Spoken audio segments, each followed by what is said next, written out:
The series begins by recounting past events. Over a decade ago, a mysterious gateway linking to other dimensions appeared, inhabited by monsters and magical beasts immune to regular weapons. Only those with awakened special abilities are able to fight them, and they are called hunters. Based on their magical powers, hunters are ranked from S to E, but once awakened, their abilities don't grow further. 3 years ago, on a remote island, a group of hunters battling swarm of insect monsters. Despite their efforts, they become overwhelmed as the monster keep coming at them. The leader of the group is almost killed but is saved by Byung-koo that arrives just in time and heal the team leader with his remarkable healing magic. At the same time, the level S hunters, known as Byung-koo's comrades, join the fight and defeat the insects. While Byung-koo heals the injured, his comrades Yuno and Eun-sup work together to defeat the monster. However, the monster turns out not to be the leader, as more monsters begin to appear and surround them. Meanwhile, another group led by level S hunter named Choi also faces the same swarm of monsters. With his tremendous power, Choi defeats them, but larger ones emerge, prompting him to order his comrades to fight them. In the present, hunters gather for a mission, welcoming Jinwoo, who just arrived. Park, a hunter who's been on leave, is surprised by the warm welcome Jinwoo receives and assuming that he's a strong hunter. However, Kim disagrees, saying Jinwoo is the weakest hunter among them. Meanwhile, Jinwoo seems aware of the chatter, but he chooses not to care about others' opinions of himself. At the same time, his friend, Jubi, seems worried about his injuries, who had not fully recovered. Jui is initially annoyed by Jinwoo's indifference to his health, but she understands that he needs money for his mother's medical expenses and his younger sister's schooling. In the mission, Jinwoo and the other hunters will be led by a man named Song, who has the highest level among them. During battle, Jinwoo successfully obtains a magic beam after he defeats one of the magic beasts. However, Jinwoo lowers his guard, and he gets attacked by a magic beast until his weapon is destroyed due to the attack. Juvie wants to help Jinwoo, who is stabbed by his opponent, but Park arrives in time to kill the magic beast and instruct Jui to heal Jinwoo while they continue to fight the remaining magic beasts. Not long after, they defeat the dungeon's boss, but they seem unsatisfied, because there are only a few mana crystals in the cave. Shortly after, a hunter informs Song and the others about an entrance to a cave, which is very unusual. They assume that the dungeon is a double dungeon, and Song intends to report it to the Hunters Association. However, Park and some other hunters disagree and suggest that they enter the cave to find more magic gems that they can sell for money. On the other hand, Jubi and some other hunters seem to agree with Song because they cannot predict the dangers they will face inside the cave. With the vote evenly split between them, Song then asks Jinwoo because Jinwoo has not yet given his opinion on the matter. Jinwoo, who is determined to become a hunter to support his family, agrees with Park and the others to explore the cave. The scene then shifts and shows Mr. Go, an S-rank hunter and the chairman of the Korean Hunters Association, the government agency that is responsible for overseeing all the hunters, gates, and guilds. Mr. Go appears to be expressing his concern about the magic gems as a useful energy source for humans to his subordinate, Jin Chol. He also emphasizes the importance of the hunter's role in collecting the magic gems and mana crystals, which can be processed and used as deadly weapons. Elsewhere, a young man named Jin No tests his superpowers to determine his power level, while talent scouts from various hunter associations recruiting hunters with high-level abilities. One of the talent scouts appears to be contacting Choi to inform him that he has successfully recruited several level B and C hunters who have agreed to sign contracts with their association. Choi seems satisfied, although he feels confident that there are no hunters more talented and with superpowers surpassing Hae-in, who is an S-level hunter. The scene then shifts to two men snatching a woman's bag while riding a motorcycle. The robbers feel confident that they will not be caught, but unexpectedly, a young woman suddenly appears before them and easily brings them down. As the woman's hat flies off, revealing her face as Hae-in, the S-level hunter, people immediately recognize her and approach like fans, but Hae-in appears uncomfortable being the center of attention and chooses to leave. Meanwhile, on the way to the next dungeon, Jinwoo apologizes to Juhee for his decision conflicting with Juhee's desire to return home promptly. Although she still feels annoyed, Jubi chooses to forgive Jinwoo and instructs him to treat her to dinner when they return to their world. Shortly after, Jinwoo and the others finally arrive at the end of the cave where there is a giant door they have never seen before while exploring many dungeons in that dimension. Kim then takes the initiative to open the door and finds a hall filled with giant statues made of stone.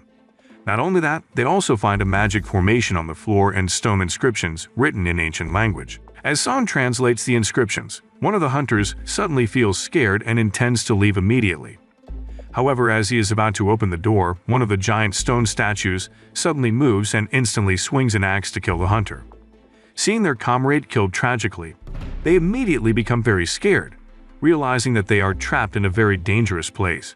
Jinwoo, who is frightened, turns around and finds that Sung, the largest stone statue in the room, is staring at him with its glowing eyes. Jinwoo, who has undergone various difficulties and obstacles in his missions as a hunter, has naturally honed his ability to observe his surroundings. Therefore, he immediately realizes that Sung will attack them, so Jinwoo quickly warns the others to lie down. As Jinwoo anticipated, Sung's eyes suddenly shoot rays that burning everything in front, and fortunately, most of them survive thanks to Jinwoo's warning, while some lose their lives because they couldn't save themselves in time.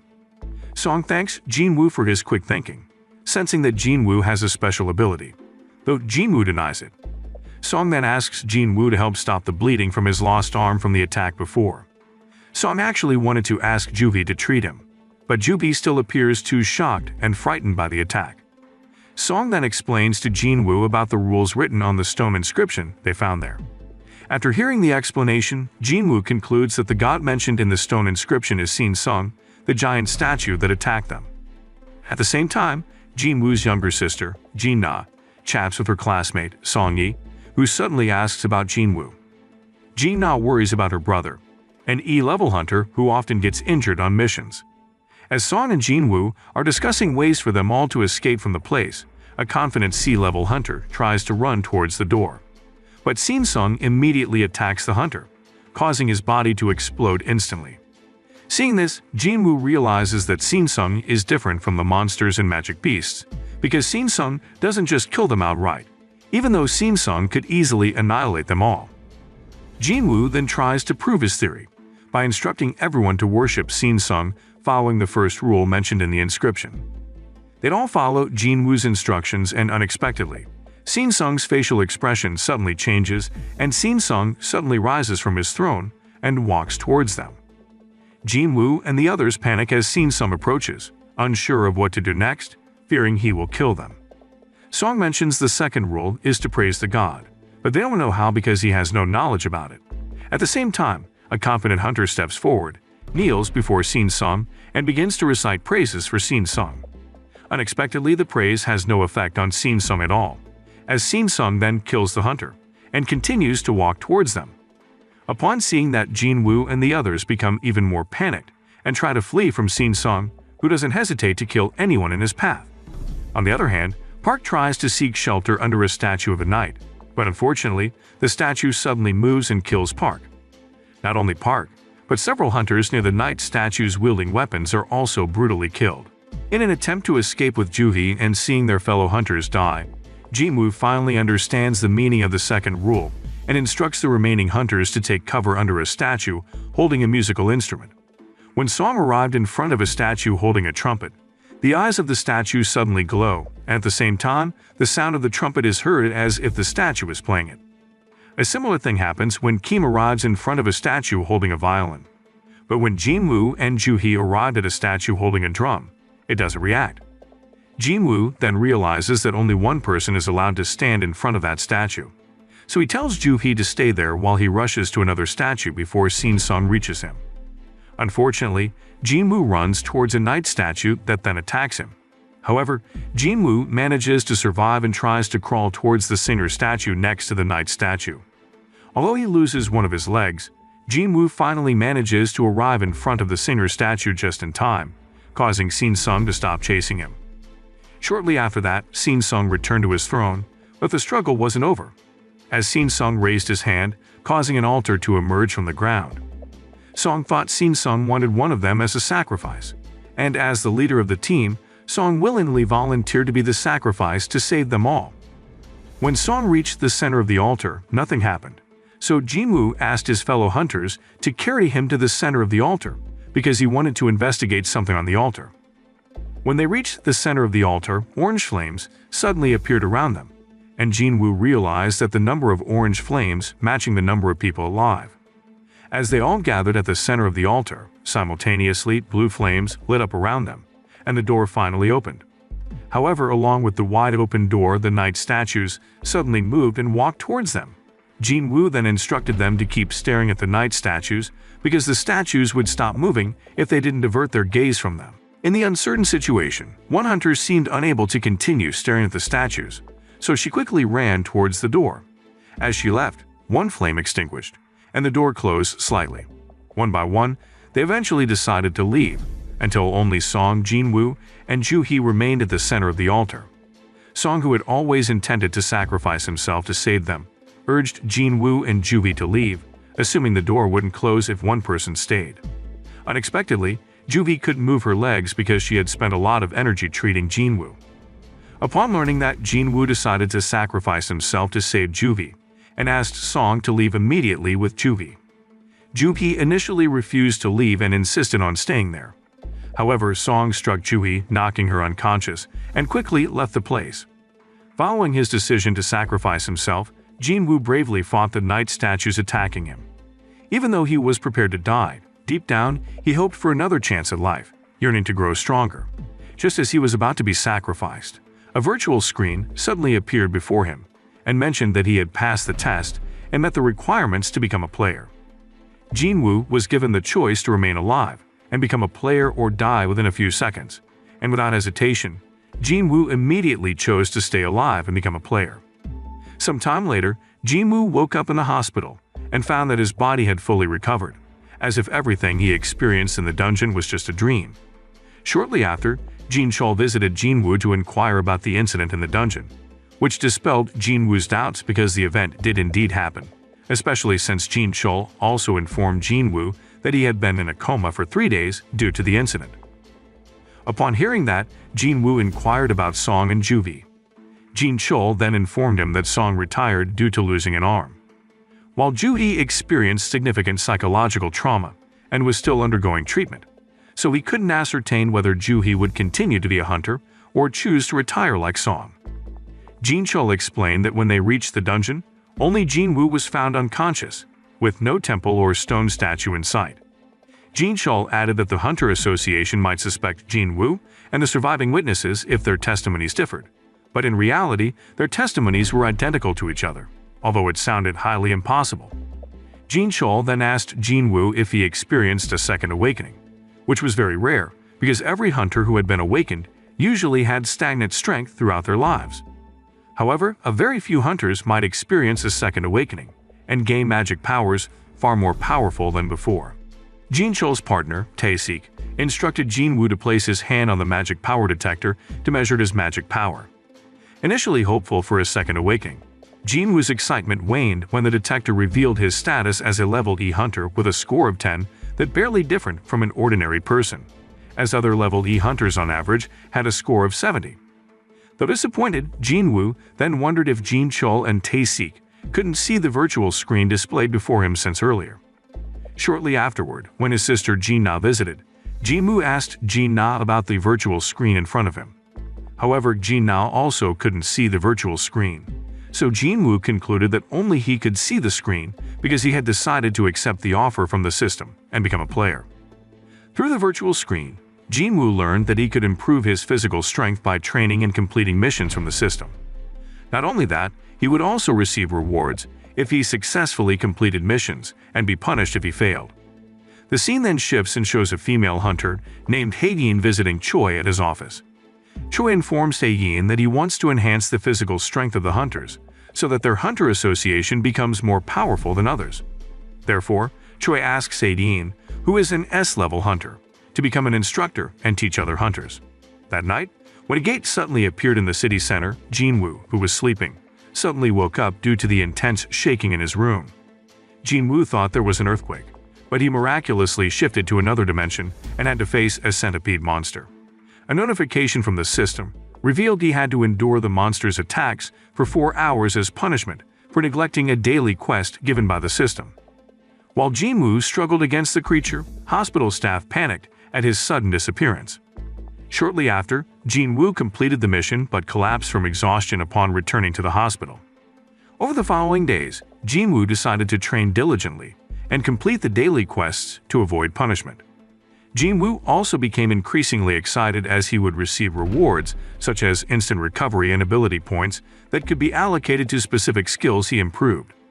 Allocating these points to physical strength, Jinwoo became stronger than before and grew even more excited as if he were playing a game. Jinwoo would also receive a random box as a reward, and this time, he obtained a key that could instantly open a dungeon. When Jinwoo visited his mother, he was reminded of the past when he found his mother suddenly unconscious. Jinwoo hurriedly took his mother to the hospital, but the doctor informed him that his mother was suffering from external slumber, a rare disease that began affecting people since the appearance of dimensional gates several years ago. Since the doctors had not found a way to cure the disease, they could only strive to provide treatment to keep the patients, including Jinwoo's mother, alive. Therefore, Jinwoo worked hard to pay for his mother's medical expenses and support her and Jin-na's living needs. After visiting his mother, Jinwoo decided to open the door to a dungeon at Hapjeong Station. Once inside, he learned that he couldn't leave until defeating the boss or using a teleportation stone. As Jinwoo ventured further into the dungeon, he was startled by 3 goblins suddenly appearing and attacking him. With his current abilities, Jinwoo could easily fend off the goblins' attacks and defeat them. However, soon after that, a steel-fanged lichen suddenly appeared and attacked Jinwoo, breaking his knife. Nevertheless, Jinwoo refused to give up and fought against the lichen with his physical strength. Jinwoo then opened his inventory and took out a sword left by Kim, using it to fight the lichen. Jinwoo successfully defeated the lichen, but 2 more lichen appeared and attacked him. Despite the odds, he remained confident and succeeded in killing one of them, while the remaining lichen growled at Jinwoo and chose to flee. After successfully defeating the goblins and lichens, Jinwoo realized that his level had increased to level 2, and he wouldn't gain a level increase by just completing the daily quests. Additionally, Jinwoo received 5 points from the battle, where he only received 3 points from the daily quests. Jinwoo wondered how much his abilities would develop if his ability points increased because, with the points he currently had, he could feel his body movements becoming lighter, and his punches becoming more powerful. Jinwoo then extracted the lichen's fang, hoping that the item would be valuable enough to sell. Although it wasn't a magic gem, Jinwoo managed to obtain 20 gold coins after selling the fang. As he prepared to continue, a pack of steel-fanged lichens blocked his path. However, Jinwoo showed no fear in facing them, as he was determined to become stronger for the people he cared about. Eventually, he managed to defeat the creatures and earn the title of the Wolf Assassin. After the battle, his ability points surged by 40%, and he obtained valuable items, including a heartstone, to exit the dungeon. Despite these gains, Jinwoo decided to continue his mission and defeat the dungeon's boss to improve his abilities and level up quickly. After defeating some of the magic beasts, Jinwoo realized that his abilities had significantly increased, because the indicator color displayed on the magic beasts changed to white, indicating they were weaker than him. But when the color was orange, their strength was equivalent to him. However, if the color was red, the monster were stronger than him. With his drastically increased perception ability, Jinwoo also sensed a far more terrifying threat below. Despite the risks, Jinwoo pressed on into the depths, finding the once underground railway now transformed into a swampy area full of puddles. Suddenly, he was ambushed by the ruler of the territory, the blue venom-fanged Kasaka, who shattered Jinwoo's sword. Realizing that Kasaka's strength was equivalent to his own, Jinwoo attempted to fight the monster using a dagger, with a determination to become stronger and prove himself. Shortly after, Jinwoo also realized that Kasaka was far weaker than Jinwoo Sung that had nearly killed him before. With unwavering resolve, Jinwoo finally managed to defeat Kasaka, claiming a level C dagger from its fang, and a level of venom gland that containing a deadly poison. After Jinwoo defeated Kasaka, who was the dungeon's boss, the dungeon returned normal, allowing Jinwoo to escape. Meanwhile, Juhee received a request from the Hunter Association to join as a healer despite her trauma, because multitude of gates appearing simultaneously. On the other hand, Jinwoo, having just left Hapjeong Station, learned that dungeon break has occurred, allowing the magic beasts to breach into the human world. Although the other hunters have managed to kill the magic beasts, the dungeon's boss, with a level D strength, has managed to escape from the dungeon, causing chaos in the middle of the city. When Jinwoo arrives there, he sees the hunters starting to struggle against the attacks from the golem, the dungeon's boss, and also the healers trying to survive to heal the wounded hunters. Among the healers on duty there, Jinwoo sees Juhee trying to help them. But Juhee often loses focus and experiences panic attacks because she is still traumatized by the incident. Knowing that the golem was weaker than Kasaka, Jinwoo attempted to destroy the monster's defense. With a swift move, he hurled his damage dagger, successfully shattering the golem's protection and enabling the hunters to attack. Eventually, the hunters finally managed to defeat the golem, but Jinwoo chose to leave, although he didn't expect to be able to destroy the monster's defense with just one light attack. Jinwoo thought that the golem might have already lost a lot of energy, but Hunter, who realized that they were getting help, recognized that Jinwoo had extraordinary strength. Because Jinwoo diligently trained his physical strength by exercising and carrying out the daily quests from the system, his body became more muscular and athletic. Jinwoo soon became popular among the nurses, who were impressed by his much more attractive appearance after he started exercising regularly, and Jinwoo also looked handsome after cutting his hair.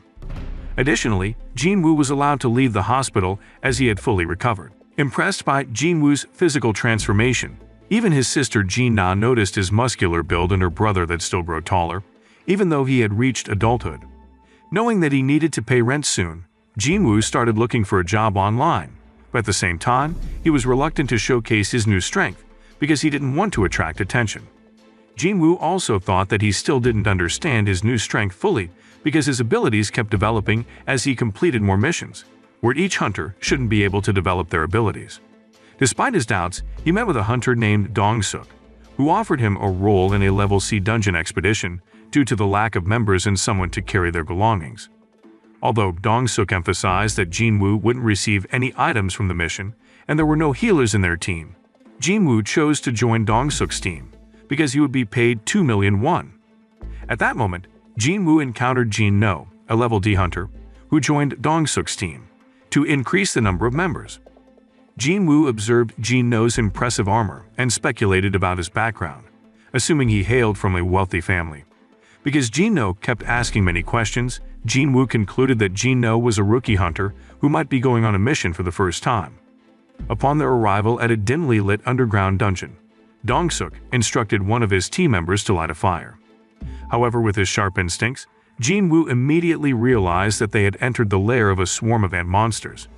Jinwoo promptly warned his team about the impending attacks from above, allowing them to dodge the attacks. As Dong-suk and his team engaged the swarm of ant monsters, Jinwoo could notice their cohesion and efficiency in combat, contrasting with Jin-no's rookie reliance on his weapon. Jinwoo effortlessly dispatched the creatures with his bare feet, showcasing his combat prowess. As Dong-suk and his team discovering that the ants were preyed upon by more formidable magic beasts, Dong-suk opted to press on with the mission to secure additional magic gems.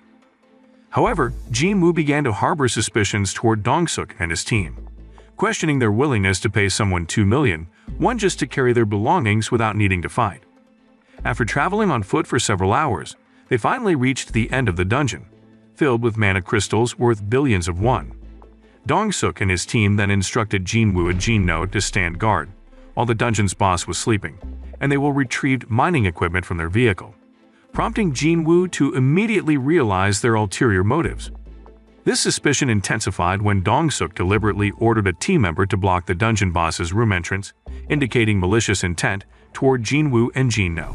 On the other hand, Jin-no, recognizing Dong-suk's betrayal, panicked and trembled with fear, especially when the dungeon's boss stirred awake. However, Jinwoo reassured Jin-no, urging him to retreat while stating that he would take care of the dungeon's boss, then drew his dagger. Meanwhile, Dong-suk and his crew, having departed the dungeon, opted to bide their time until the boss preyed on Jinwoo and Jin-no, then returned to sleep. Convinced that low-level hunters like Jinwoo and Jin-no stood no chance against the level C boss, Dong-suk was confident in his scheme. Despite facing a formidable opponent stronger than Kasaka, Jinwoo remained determined to defeat the spider monster to secure their escape.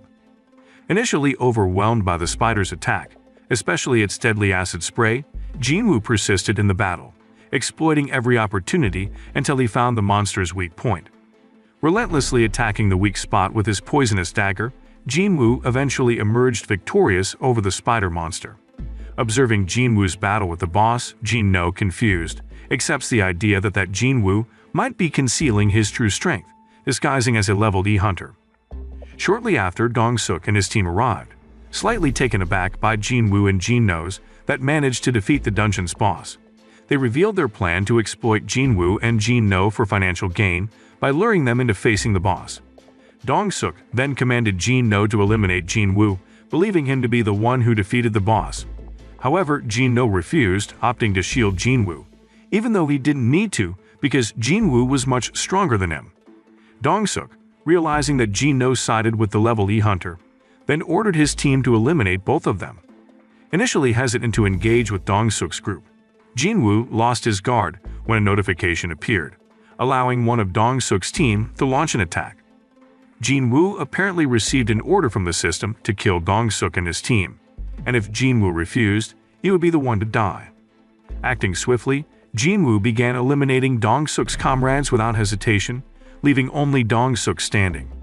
After witnessing how easily Jinwoo slaughtered his team, Dong-suk then unleashed his ultimate technique, feeling confident that he could defeat Jinwoo because he was a level C hunter. Surprisingly, Jinwoo easily brought down Dong-suk, who then begged for mercy and offered him money. However, Jinwoo was not interested in the offer because Dong-suk had intended to kill him from the start. Without further thought, Jinwoo killed Dong-suk to end it all. Although Jinwoo had conquered the dungeon boss and killed Dong-suk and his team, he chose not to disclose this to the Hunter Association, allowing them to believe Jinno was responsible for the boss's demise. On the other hand, Jin-chul, upon learning about the deaths of 6 level C hunters, seemed indifferent until he was informed that one of the survivors from the level C dungeon was Jinwoo.